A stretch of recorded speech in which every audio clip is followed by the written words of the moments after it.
Hello, everybody, and welcome to Eminence TV Live, our weekly rundown of tournament cEDH and what's going on in the cEDH community. I'm Scoots, and as always, I am joined by my co-host, Ashani the Jamaican Dude.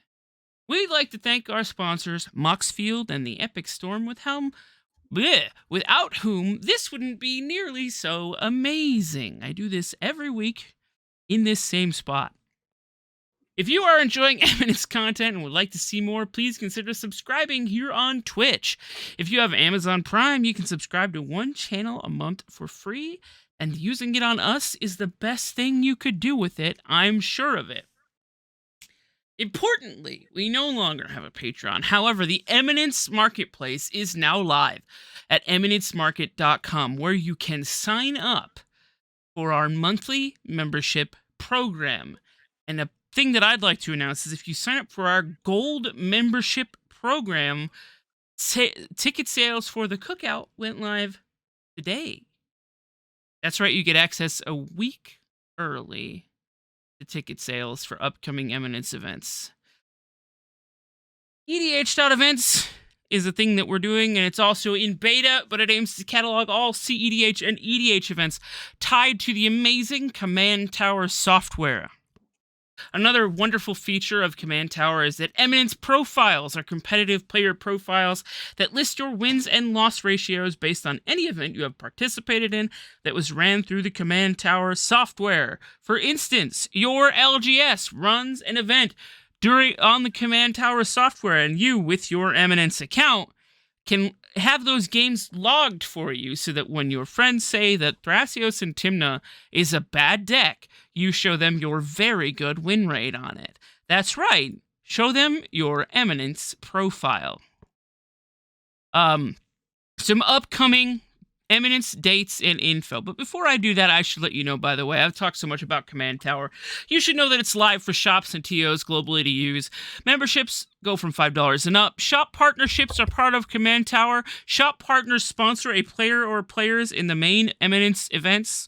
Shops purchase their entry and hold a cEDH event at their shop with the Command Tower software, with the winner getting the sponsored ride to Silicon Dynasty, for example, which has passed, so we'll say Punt City 2 or the Cookout.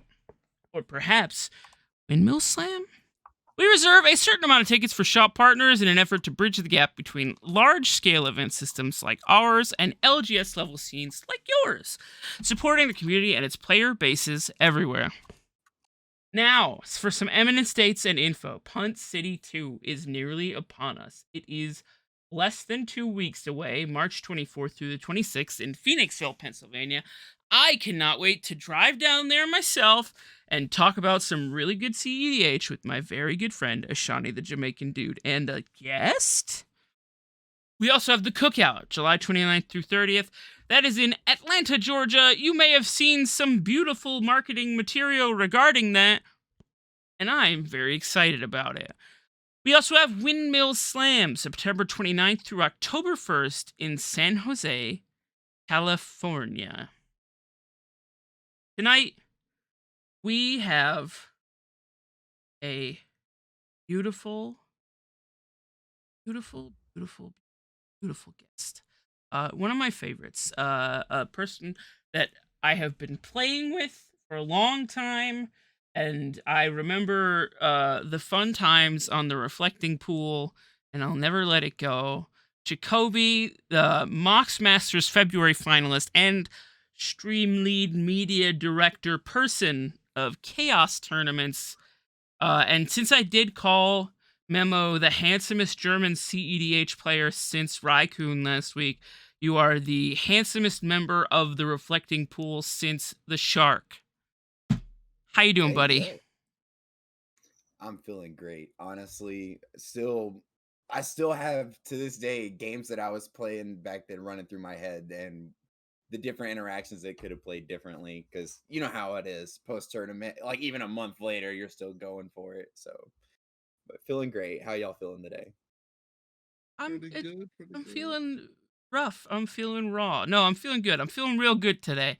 And yeah, thanks for asking. Chicobi, if everybody's been under a rock for the last 5 to 6 years, Where could they find you on the internet and maybe hear your unfiltered thoughts on things like Magic the Gathering and the best cheese sandwich type? Well, you can always find me on Twitter at Chicobi Unleash, capital C, capital U. And I don't post that often, but when I do, it's pretty spicy. So you can always check me out there. And then, like as you said, I am with Chaos Tournaments on twitch.tv/Chaos Tournaments. We host our own tournaments, and I guide my people to making some awesome content.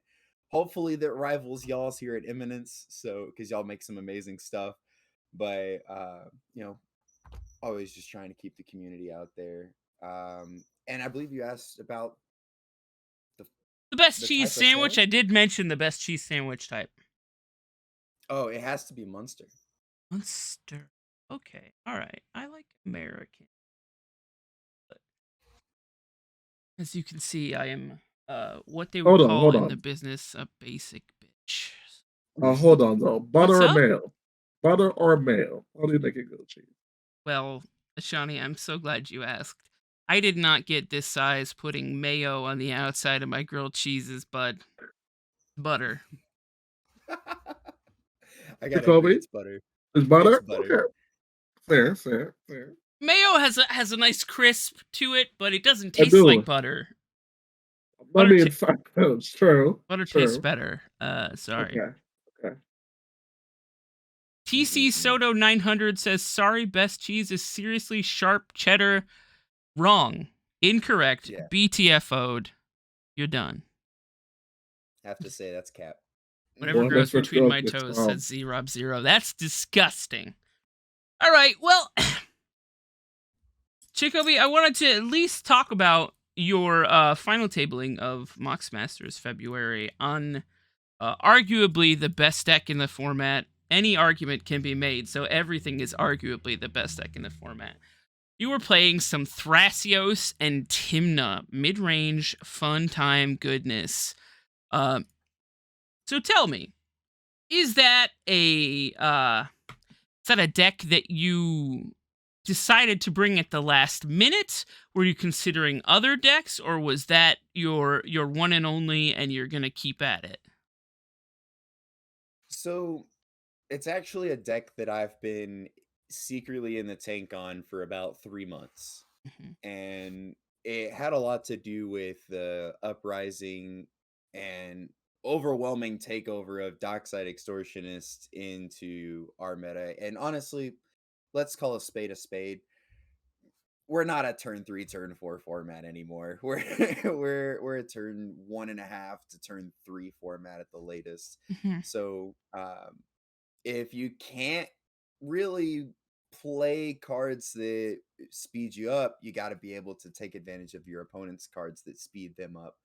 And that's kind of what I designed the deck for. And it that tournament showed me a lot that definitely still needs some tweaking and gave me some valuable information, but overall I think it performed really, really well.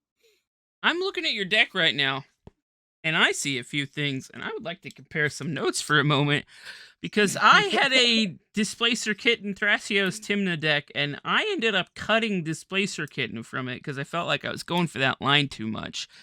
But I see in your particular deck list, you're not running what I think are some of the pitfalls of those Displacer Kitten Thrasios decks. You're not running Luris, you're not running the Birthing Pod. So, can you tell me a little bit how your deck is differentiated from those other decks that are very deep on the Displacer Kitten layered combos? Yeah, so with this, it definitely takes more emphasis on effects with entering the battlefield and making sure that the effects that I do get are powerful enough that it's warping the advantage into my favor. Probably one of the most lower impacting cards in this list right now is going to be Derevi Imperial Tactician. That's a little throw out to my boy Shark. I can't cut that card from this Hmm. deck, even though it seems pretty niche because it's too fun to be able to say, all right, go to combat, and then people just start sweating. So, Yeah.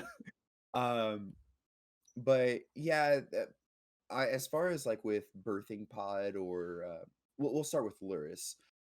Because Luris on the surface, when you look at a deck like this, you think, oh, Lotus Petal, that card must be correct with Displacer Kitten. Hmm.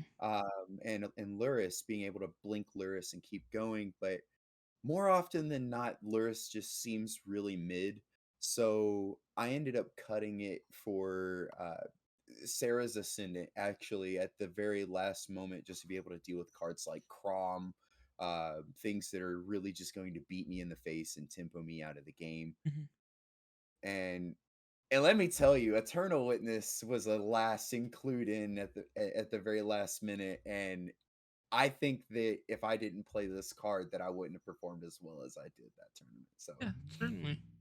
Um, Ewit notably does the the Luris thing to some extent, and also gives you a regrowth effect for the things that you can't Luris, and we like that. That's good. mm-hmm. So Uh, my question to you is, why Displacer Kitten? Card's bad, bro. Card's bad. Why are we playing this bad card in our deck? I'm Because sorry, Shawnee is clearly not stream trained. Uh, Oh, I Card's apologize. bad. You Card's can't do bad. that. No matter how long you know the guest, you can't treat him like that, Shawnee. hey, throw the smoke, Absolutely. I have throw known the this man smoke. when he played Tim the Cigar. That was a garbage pile. I It will was a say junk. it It was a now. junk It pile, was a actually. junk pile. Yeah. Yes, it was. But Oh yeah. no. Tell me on the Displacer Kitten. Everyone is playing it. Everyone is, I want to say, winning with it, from Esper, from Tivit, to what I've seen you done some disturbing things with it. Been friends with Shark for a while, seeing him pushing it through the tiniest of holes. But why? Why are we playing Displacer Kitten? So I'm not gonna lie. There's been quite a few times where I thought about, well, is this deck just better off without it? Right. And it it definitely can improve depending on your opinion of play styles by taking out the Displacer Kitten. But one thing that I've found that just repeatedly screams in my favor, because you know me, I'm a advocate for Seedborn Muse. Please unban Profit Accrufix, because boy did nothing wrong. But um dudes are just inherently hard to counter. Mm-hmm. And when you're able to generate a value engine like Displacer Kitten with stuff that I'm going to be doing in green and blue anyway, it's you just can't beat it. It's the best of its kind, and I mean, it enables me to play with my food. I'll leave that alone where that Yeah, is. I'm glad you brought up playing with your food. So if you're already winning, why do we need to win more? We're just winning more to flex and show off the shiny cards and the signed cards and how shiny and beautiful my deck is. That's why we're playing this place again, right? Because everything else is, I believe, is a win more card. It reminds me of a very load power paradox engine, where I Oh yeah. just get to see the person durdle for the next 20 minutes and maybe get there. Now, about the dirtling for 20 minutes, actually, have you considered Abdel Adrian in this list? Because that will let you super dirtle with Displacer Kitten. You blink all your rocks and all your creatures, and since you're playing Tyvar, you can make mana off of them. Oh my gosh. Mm-hmm. Oh my gosh, what an engine. What a dirtily fun engine that would be. Hey, I do have one question though that is like serious and not mean. I see that you are on mnemonic betrayal in this list, but you have not embraced the gospel of the culling ritual into the mnemonic betrayal. Have you heard about this? Have you thought about it? So I am actually very anti culling ritual. Get this man Um, out of here. Or Get him. so why? Get him out. and I'm not trying to throw shade at all. I'll provide you with a perfect example. Top 4 pod of the tournament, right? Mhm. Player 1 at the table goes, calling ritual, blow up the board. Mm-hmm. and makes 20 something plus mana, does absolutely fuck all with it, and then passes the turn. The next player proceeds to win the game. Okay, but let me counter with this. He was a bad player. Sounds like a skill issue, bro. There we go. Sounds like a Lovely. skill issue, honestly. Absolutely. We have shirts in the shop for that at Eminence Marketplace.com. Well done. Yeah, Well done, Scott. Well it is done. it is a skill issue, 100%. You gotta wait for a payoff. I really like Culling Ritual in Fontus in the chat says fair point, Scoots. Thank you, I appreciate it. You gotta wait for a payoff. In Razaketh, it was Razaketh, and in everything else, it's Mnemonic Betrayal or Ad Nauseam or 20 Thrasios activations. Don't at me. But yeah, you know what? It's a fair point to say that Culling Ritual could be more dead in hand than you want it to be at times. Like, I think you could say that for sure. So, I mean, I like the deck. I'm playing something very close to it right now. So I do particularly enjoy the Derevi Gaia's Cradle Displacer Kitten synergy. That is a thing that gives me life, that brings hope into the world for me. Excuse me. And yes, I've noticed though.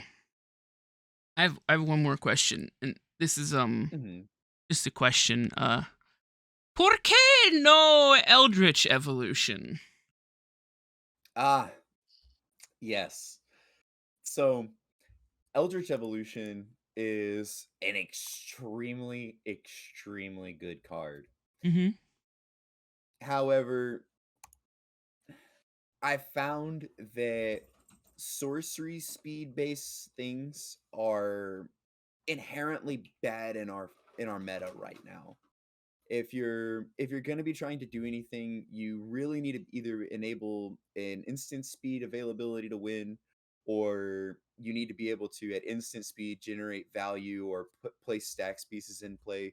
So Eldritch Evolution unfortunately ended up getting cut for Court of Calling. Mm-hmm. And I can tell you this, since cutting that card, I have definitely not looked back. You should Wow. play into some triple Rogsai. Everything that deck does is sorcery speed. I've never seen an end step ad nause or anything from triple Rogsai. It's just, hey, I'm gonna wheel and now I'm gonna win on my turn at sorcery speed. But oh yeah, it's gas.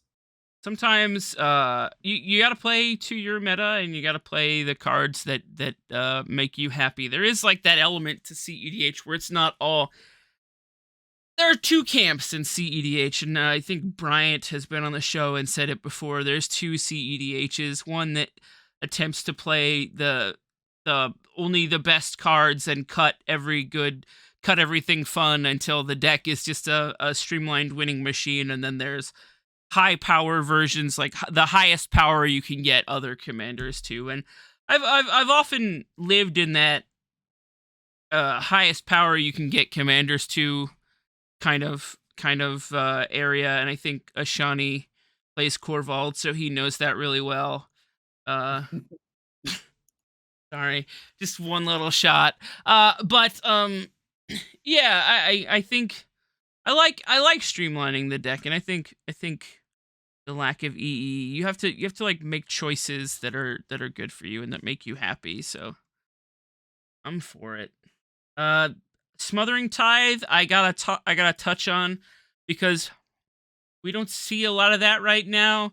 But I will say that earlier Zane posted in the chat that you Smothering Tithe into Time Twistered him in the top 16, and then we also have Ashani earlier in a game that we were playing, did Smothering Tithe and then Time Spiral to win the game, which is pretty brutal. How do you feel about the inclusion of Smothering Tithe in Swiss? Sorry, not top 16, in Swiss. Sorry, I can't read. I was conflating it with Distro King, saying Ewit won you the top 16 game. Definitely worth. But how do you feel about Smothering Tithe is an inclusion in these mid-range decks. Are you loving it? Are you having good results with it? So I think it should be included. It be just outright, if especially if you're playing white and not playing red specifically. If I feel if you're playing red, that there's a little bit better options that you could be playing.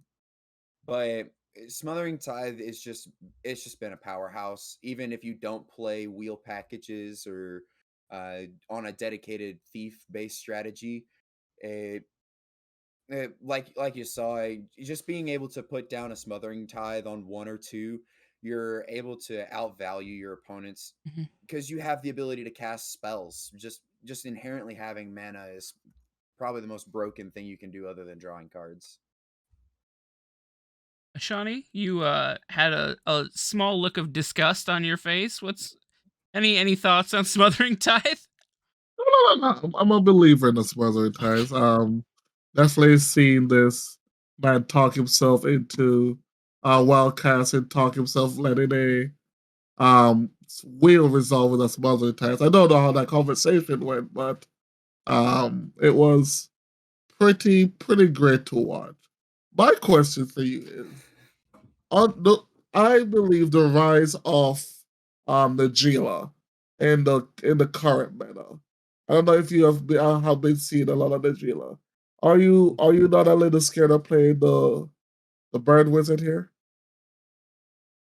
So that's actually another reason that I play the Bird Wizard is because I am a huge fan of Praetor's grasping somebody's library for their Gilded Drake so I can take the Anagila and win the game with it. Okay. Got Or it. Got it. yeah, Got it. like I want to play with your deck more than I want to play with my own, if that's Yeah, fair. that's fair. This has come back from the Tennessee group of doing the image gilded drink ticket. Everyone is playing someone else with condition. Hmm. That's Yeah. fair. All We right, used to call that's that respectable. pass the Oh, pickle. and Yeah. I do have some enlightenment into that game because I know that there was actually a lot of commotion about that game and how I played it out. Um, Unfortunately, off of the time twister into the Smothering Tithe, I had like no interaction in hand, and the next player in the turn had just on the prior turn resolved Underworld Breach, and I had politicked that I wasn't going to win the game this turn regardless of what I drew. And Oh, okay. I missed that so part. yeah, so I couldn't, it was just some table talk that enabled me. I had to uphold my integrity as a politicker. Um so I did say that I wasn't going to win the game, and I did slide by on a technicality and blow up all of their permanents and make it to where they couldn't tutor or have any cards in hand, and then pass the turn. So I didn't technically kill them. They just had the option to concede at any time. On that technical rule there. I Yeah, can't win on my turn, but I did not say anything about not blowing up your lands. exactly. Oh, So the toxic good old days. Uh, uh, Where you gotta word what you say properly. Cause loopholes exactly. are a thing. Yeah. Shawnee, both Chicobi and I are in the Millennium Falcon right now. Where are you? I mean, clearly not in the Falcon. I apologize. He's in the lab. so He's so in the lab. tell me about your, as far as your tournament experience. Tell me just to kind of round it out. Tell me about a decision that you wish you could have you had another chance at, like a decision where you could have played better, and a decision that you were super sure about that worked out the way you wanted it to. Mm. I'd have to say that the decision that I made that I wasn't so sure about, but worked out exactly how I wanted it to, um, was definitely the finale of Devastation for 4 and not grabbing a Displacer Kitten out of the yard and Hmm. going for Eternal Witness. Yeah. That was definitely the grand slam experience I think I could have ever had with that card. Mm. And if I had an option to go back in time and make a different decision, than what I did. Yeah, on turn 2, whenever I put down that Kinnan in the final top 4, I definitely would have just slammed the shit out of that Basalt Monolith I demonic tutored for. Yeah. Just got to go for Yeah. it sometimes. Yeah. Yeah, I didn't have any protection, and based on how everybody else was performing in the pod, it felt like my gut was screaming there was interaction, and I should have just, Hmm. hey, you got it, you got it. So, Yeah. but Could have been we live and a learn. different result, but you don't know until they tell you whether they had it or not, right? Like you can only trust Exactly. them so far. But I wanted to from the tournament kind of transition into another thing, a hot button issue that I think you might have some input on, and Ashani has some input on. I know, because this is actually he's the one who brought it to my attention. Um, Hmm. I will say that in some events lately, there have been issues with competitors and etiquette, and certainly not using people's listed pronouns on spell table, and Hmm. calling people by the wrong name, and seemingly doing it repeated times as a way to frazzle or freeze an opponent that they're playing against. And I wanted to talk for a little bit about the etiquette behind that. And I also wanted to talk about how we as casters should behave regarding that kind of thing going forward. And the one thing that I wanted to start it out with was immediately if you are intentionally misgendering someone to throw them off of their game, that is not only a game rules violation, it is like an offense that is taken very seriously by the judging staffs at like every tournament organization, to the point that after it happened, I know judges have gotten together to write a new standard for how to deal with that immediately. So if you're doing that, you're unwelcome, and that's just gonna be the way it is. But as casters, we have a responsibility, I think, to use language in a way that is uh, inclusive, number one, and number two, respectful of who people say they are. So Hmm. I'm I'm wondering, one of the things that I am trying to do more and more is when it's not explicitly listed somewhere, is use they them pronouns for someone.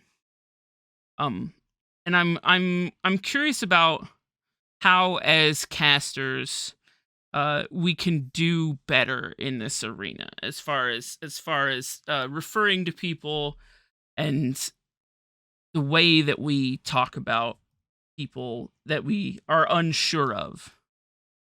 So what I wanted to kind of open the floor up was wanted to kind of talk about best practices for anyone looking to cast a cEDH tournament or any tournament in the future, things that people should pay attention to.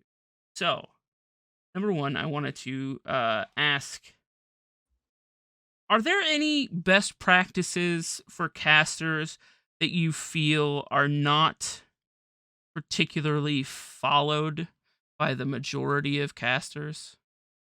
And I wanted to open that up to both you, Chicobi, and to you, Ashani.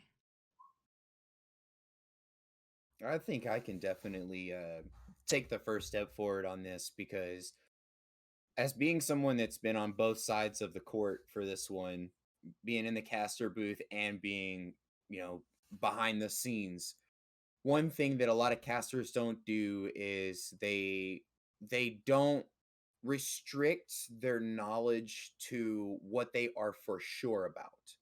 And by that I mean, if you're in the casting booth, a lot of casters don't make sure they have 100% verification this is exactly what's happening, or this is exactly who it is, or this is exactly their history before saying it.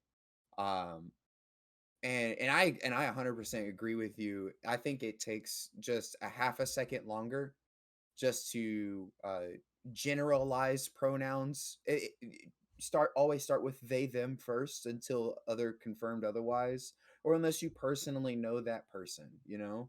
And even still, then they may want the public to recognize them as a certain other set of pronouns rather than what they allow you to use, you know. Um, but I think that's a major one, is that just make sure you know exactly what the fuck you're talking about before you talk about it. I think, Um, Ashoni, yeah. how do you feel? For me, just if you're running a tournament and if you're even sign up sheets, whatever it is, make sure everyone put what they're prefer to be called. Like the information, make sure the information is privy to you, the caster, because that's kind of how the chain of information. If the person who was gathering the information for the players didn't get this done, didn't get passed on to you, then you get look like the bad guy. Just communication on the staff, the team is the number one point. If you're in another Discord, take the time, make a role, make sure Yeah. everyone who is participating select the role they wish to be called. Our Discord handles, like just take the time to familiarize the people you're playing with and what they prefer to be called, and go from there. As someone who has, you know, been learning this the most ways. So um, definitely just take the time to just learn, familiarize what's going on, and go from there. It doesn't take a lot of effort. So it's safe to say that one thing that you can definitely do from a tournament organization standpoint is to give people a space to designate what they Yeah. want to be called in your sign up sheets, what the which pronouns they use, what name they'd like to be called. If you give people a place to designate that, whether it's on their account or whether it's in their sign up for the tournament, that is best for literally everyone involved. It's good for casters, it's good for TOs, and it's great for the players. I think a thing that casters also do too much is and this is in I think also it's just like game players in general, we kind of make the assumption that we use, instead of like even outside of like pronouns, we use gendered language. It's just a thing that, Yeah. like, if someone kills me in Rainbow Six Siege, the first thing I say is, he saw me through the banister, or he saw me on the balcony or whatever. But you can stop, and even before you say anything, just take a second to think. And if you also got to see if it's like, it's even something you have to say. Like you could even say like the player in seat 4 if you don't know. You have to stop and think if using that is even something that contributes to the conversation or makes anything better.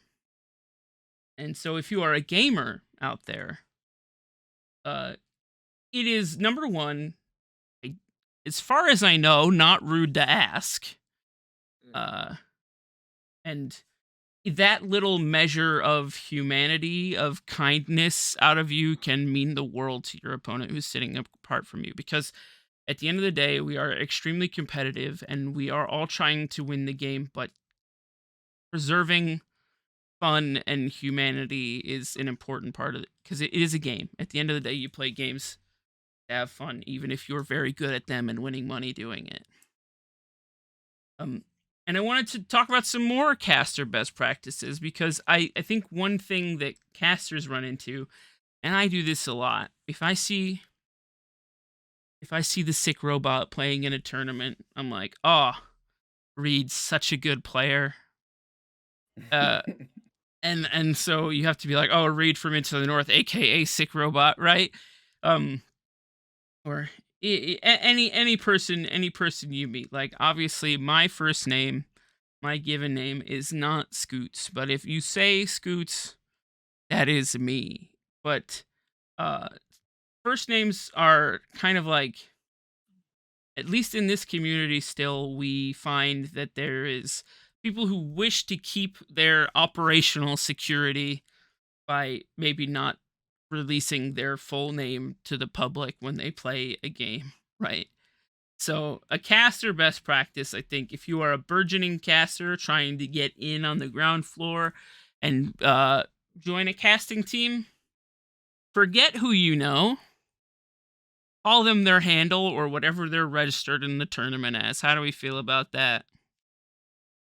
Agreed. 1000%. Yeah, you just can't, because like you said, they may be comfortable with giving you that information, but they may not be comfortable with the world knowing. And it may not just it, people just like to be private with their private life. That's kind of crazy, right? Makes sense.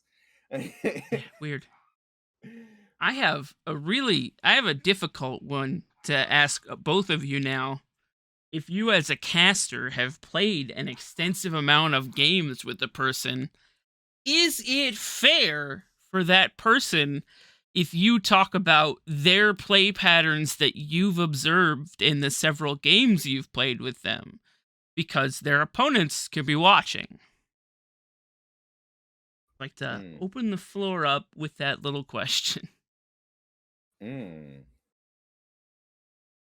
I have to think on I this one, to be honest. I Yeah. I have I have done that and realized that it is not correct to do. So no.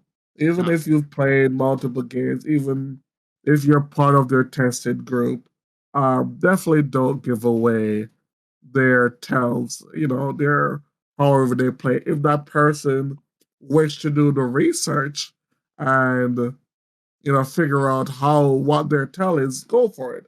But as a caster, even though you're trying to give away some information or trying to, hype up the situation that is going to happen, I don't think you try to give away all the trade secrets. Kobe, Mm. any thoughts? I mean, I definitely have to agree with that, especially after hearing your point of view, because I can definitely say that I'm guilty of this as well. Same. Yeah. Multiple times over, where I'll see like, hey, Jamaican, oh, he's playing this deck. This is exactly what this man is about to do. Proceeds to do exactly that. Like, and yeah, it can definitely give you a statistical disadvantage, whereas your opponents may not have been aware of a line of play that was available to you that you've been known for expressively doing and practicing. Right. So it definitely makes sense to me, and I can't disagree with it at all. Similarly, oh, by the way, my thoughts on that are it's something that I'm guilty of. I've done it a lot, and it is something that I am consciously trying to train out of myself. It's just you have to in some situations you must be reactive. You cannot act like you know everything, Yeah. despite at times You knowing know everything. everything. There you go. Then that leads me into my next question, which is, if you're a caster, you have both played and seen dozens, if not hundreds, of games of cEDH. There's a reason you're in the booth, and it's because you have familiarity with the format. Is it kosher? Is it okay as a caster to, when you see an obvious line that is about to take place, when you can read that table, when you're like, oh, he's got mnemonic betrayal in hand. There's no way he doesn't have mnemonic betrayal in hand. If you say that, is that okay? Is it okay Mm, to be predictive like that sometimes?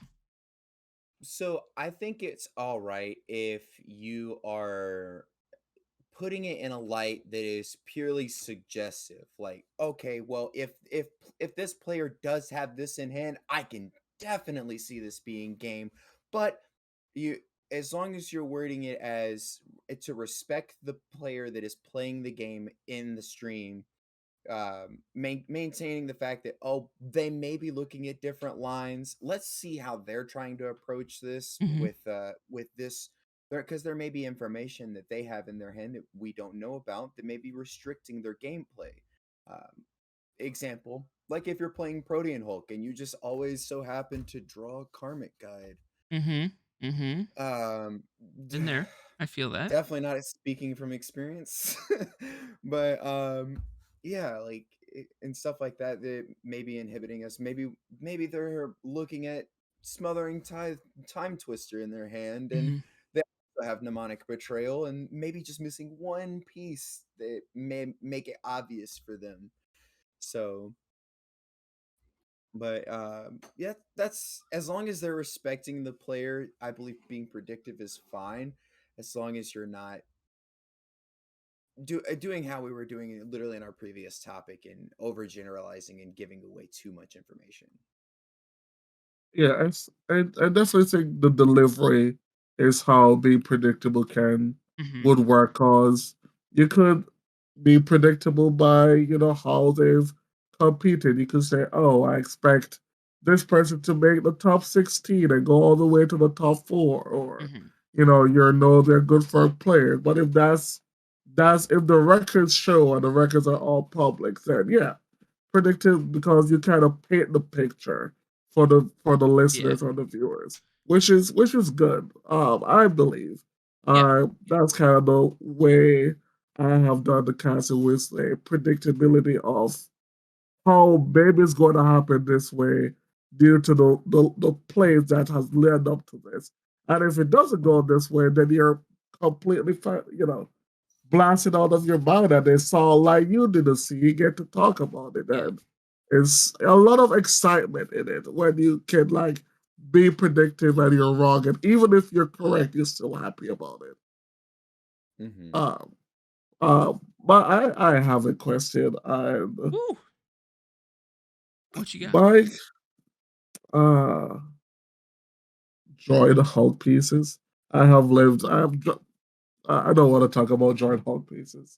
That's a dark hole to go down. Um, Mm-mm. dude. We play All right, bodies. That whole. there you go. That's how you solve joint Hulk pieces. Uh, Skill forgot issue. my I think I've question. heard that So. before. Wow. A more timely comment could not have come out of Chicobi, with skill issue having forgotten your question, Ashani. Yeah, skill issue right there. If you It's if it's you horrific. remember it though, Oh my god, I had hit it me the up whole in time. between this and this Yeah, next go for it. question. I have maybe a hot button question here. Is it, as a competitor, fair to watch the streamed broadcasts of your opponents playing? This is a Stream tournament sniper? organizer question. Stream sniping. Exactly. Should you be able to, as a competitor, watch coverage of an event that you're playing in? So I believe, and I firmly believe this, coming from a play as someone who used to play standard pretty competitively, and tried taking a look at getting into modern. Um, I pose your question with, or I answer your question with a question. Um, is it immoral for me at a PTQ, which we know these don't exist anymore, but for the glory of the answer, is it immoral of me at a PTQ to go up to my opponent's tables and watch them play in person?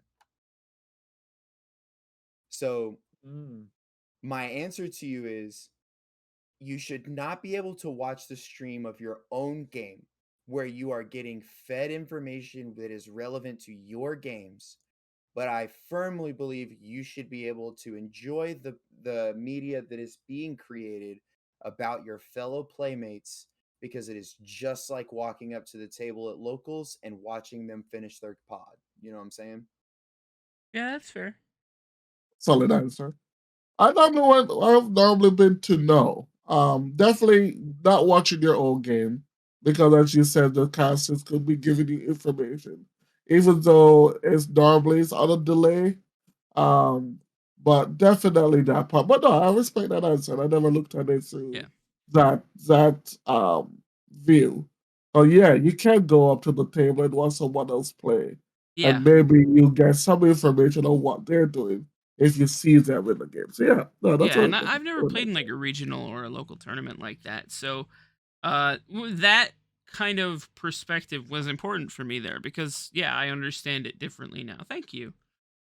Hey, that's what I'm here for. Ashani, did you? No, Okay. it completely left me. Okay. Completely disappeared. Question has left the chat. Yeah, absolutely. Final thing. This is an important question, and it's not the question that Ashani thinks it is. Is it okay as a caster to cheer for your friends? I think it's fine. As long as you're not overwhelming with it, don't go into the pod saying, "Oh, Jamaican dude's in here. That's my homie, Yonsville. These other scrubs, they're not gonna do anything. They should just all concede." Don't act like that. Mm-hmm. But especially if you go into a pod and you see a familiar face, be like, "Hey, I didn't know Jamaican was in this pod. I'm gonna root for my guy in the background, but I wish the best for all the other players on the table as well." Yeah, delivery. Yeah, no, delivery is everything there. Definitely, if friend, content creator, whoever it is, definitely giving them the hype, and definitely just after giving them the hype, just also respecting every player because it's a game of variance, and you just want to give everyone the winning the possibility of winning, having to win the game. So that's cool. So it is fine to respectfully gas up the homies, but past that, be cool about it. Be cool about it, yeah. Exactly. Excellent. We're all friends here. We're all supposed to be having fun. I'm just gonna go ahead and say this. There is absolutely no reason that anybody in this game should be flaming anyone else as long as we're sitting down at the table and having fun. Minus other stupid shit that's been going on in the community. But if we're sitting down at the table having fun, there's no reason somebody should be flaming anyone else. We're here to all play a game. And we have to remind ourselves that it's a game designed for 13 plus. So if we may have experiences that get us a little salty, that get us a little frustrated, but as soon as we finish shuffling up and we draw a new 7, check that attitude at the door, man. Please. Let's all be friends. Let's all have fun playing this beautiful card game that's been around for 30 plus years. And I honestly hope to be playing with y'all for another 30 more. Around for 30 plus years? Is this the 30th anniversary? 1993? Yes, 30th anniversary. Magic 30 in Vegas this year, I think. I'm gonna sneeze now. Excuse me. So, I think I would. Never mind. I pushed it down. Ooh. You pushed down the sneeze? I pushed it down. It's not coming out. It's gone now. Okay. All right. Just like my idea. But anyways, no. So my question. Oh my god, bro, what is wrong with my brain today? Is competitiveness. So what you just said about players being friendly at the table.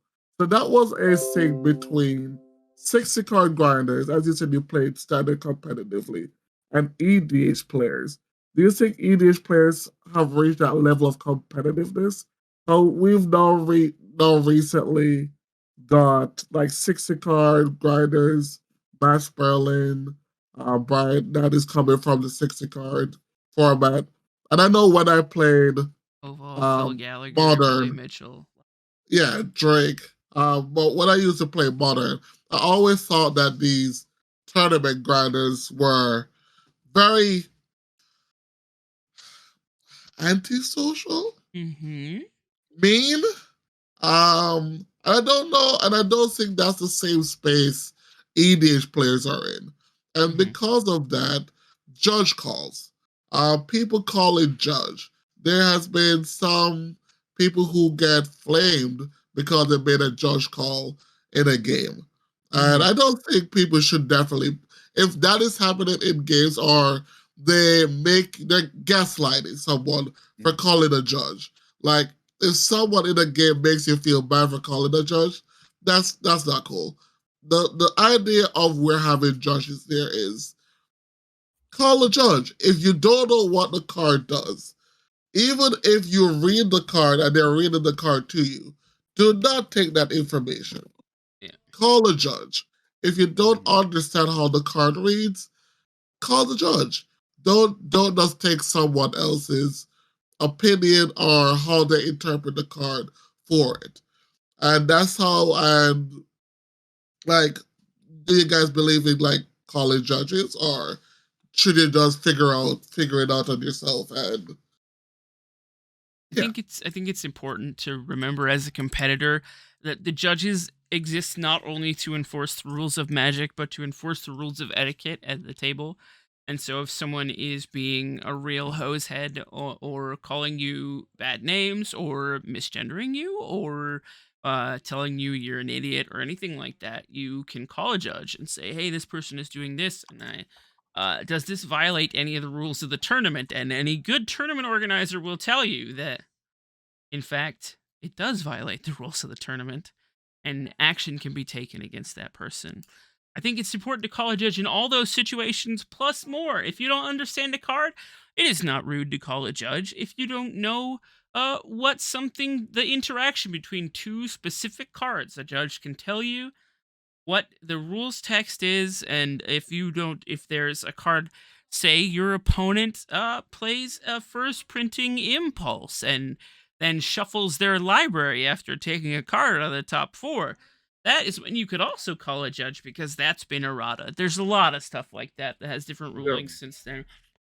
And you should call a judge. You should always call a judge if you think your opponent is doing anything not even fishy, but if your opponent is like shuffling in a way that makes you uncomfortable. Shuffle cheating is a thing that has happened in online events, and there is no reason to think that it couldn't happen in an in-person event. So, yeah, anything suspicious at all, if you want your opponent to cut their deck and they won't, call a judge and they'll make them cut that deck. Like, it's important. That's what they're there for.